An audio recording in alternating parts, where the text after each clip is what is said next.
So, hello, welcome back. In today's video, I want to talk about my experience at the Shenzhen International Auto Show this past weekend.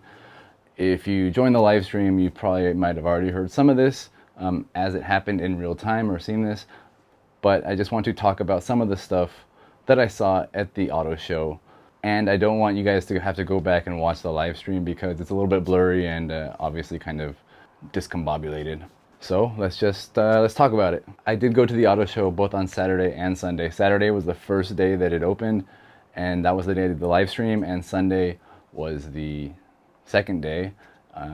And on that day, I filmed some of the 4K video, which I uploaded without any commentary or anything like that. I actually got kind of lucky because the tickets were 60 RMB, which is like 10 bucks. So if you do want to support me and donate or just like and subscribe, that's enough. That supports me as well. But the ticket's only good for one day, one entry. But in China, most things they're linked to your Chinese national ID, your Shenzhen.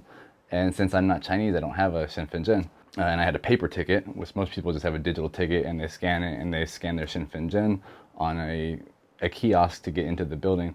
But I did actually be checked by like a real person. So they checked my passport, checked my paper ticket, and let me in on the first day. There's no way to know that the ticket's been used.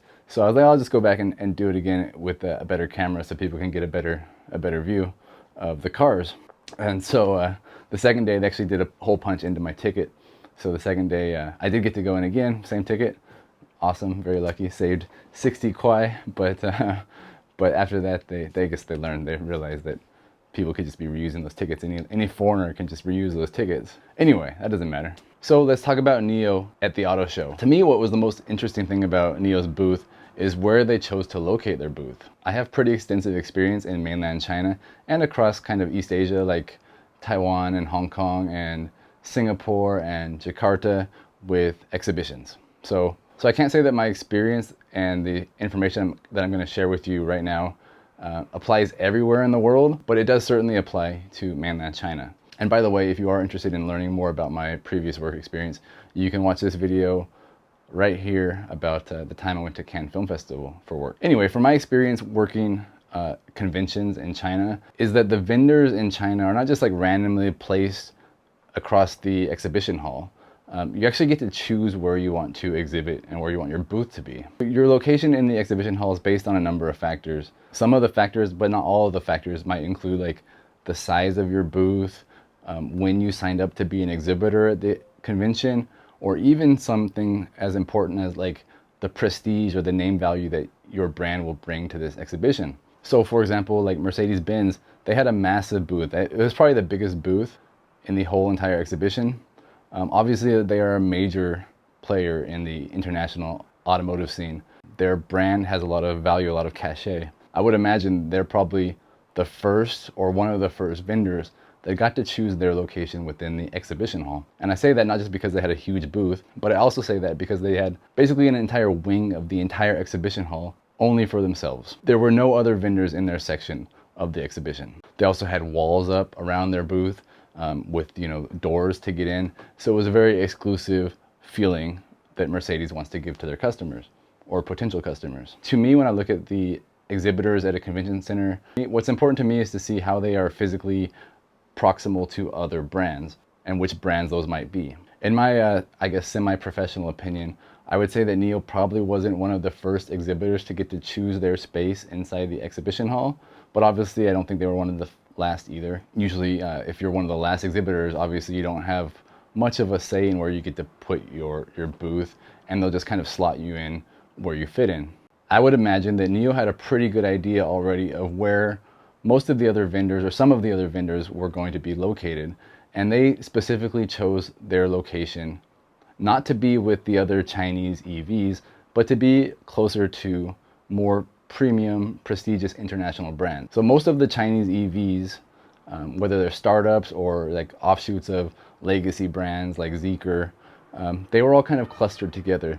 You had Aito and BYD and Xpeng and Lixiang and Hi-Fi and Zeekr and all of these brands, Chinese brands, together on basically one side of the exhibition hall. And then where NIO was, they were directly across from Aston Martin, directly across from Maserati, and diagonal from Porsche. In their section of the hall, there was also Lamborghini and a few other premium brands, Rolls-Royce as well. So none of these brands that were in the same hall as NIO were Chinese, and none of these brands were purely electric. So you might think this is random, you might think it's just kind of getting where you fit in, but no, in my opinion, I think that NIO is actually striving to position their brand as an international brand, as a luxury brand.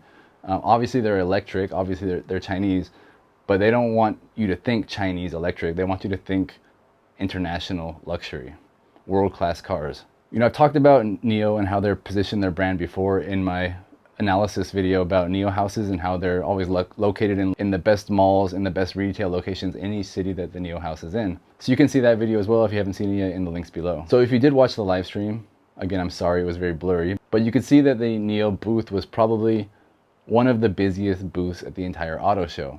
And when it comes to Chinese electric vehicle brands specifically, from the eyeball test, I didn't go around counting every single person, but from the eyeball test, I would say that NIO was probably second only to BYD in terms of crowd size. BYD was massively busy the entire time I was there, and I think that the BYD seal is going to be a massive hit. XPeng, Xiaopeng also seemed to have a pretty consistently busy booth, but after that, some of the other Chinese EVs started to have a noticeable drop-off. One other thing to note about the NIO booth specifically is that they also had a temporary NIO house, so like a second floor they built above the booth. That was a NIO house with a cafe and a lounge and place for people to sit and relax. You probably already know that NIO house is for NIO users specifically, so when I wanted to go upstairs, I had to scan my QR code that proves I'm a NIO user before I was let in to be able to go upstairs.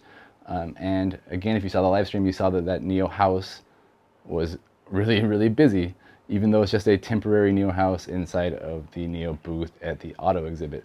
At that NIO house, they also had a NIO exclusive drink specifically for the auto show, which it was okay. I tried it, it wasn't that great, but it just goes to show like the attention to detail and what they provide for their users. And it's also kind of shows you how NIO has cultivated this really loyal, fanatic fan base. It's the NIO cult, just like the Tesla cult.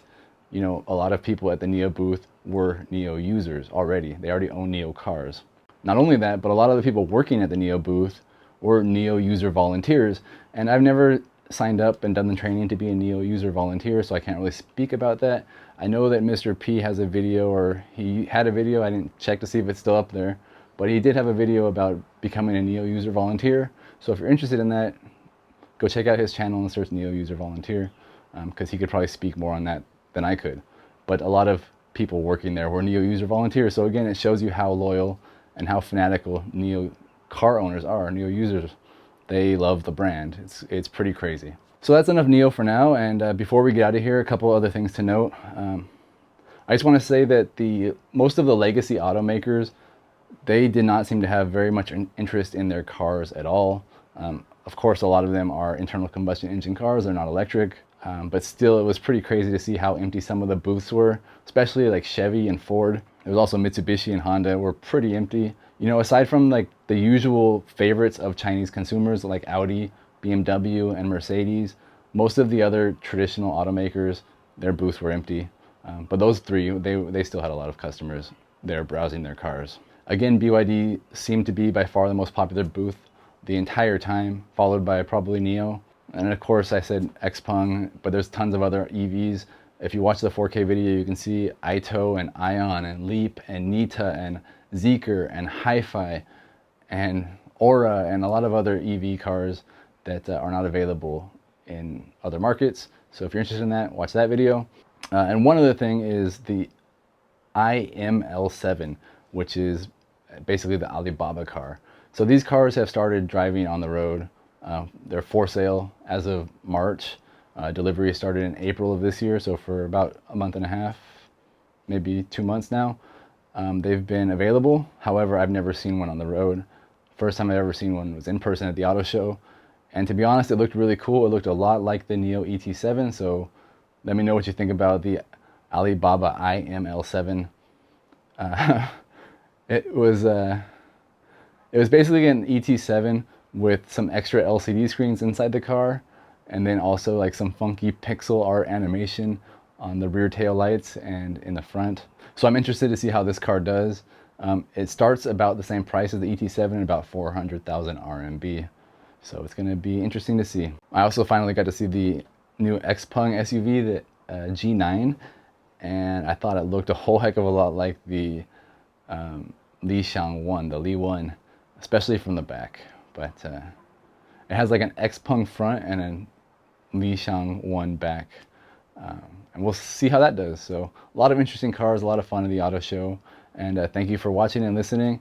And bye-bye. Leave a comment, do whatever you want to do. You know me. You can give me money, you can not give me money. You can like and subscribe, you can not like and subscribe. You can do anything you want, I don't really care, but I do appreciate it if you do choose to support me in any way. So, bye-bye.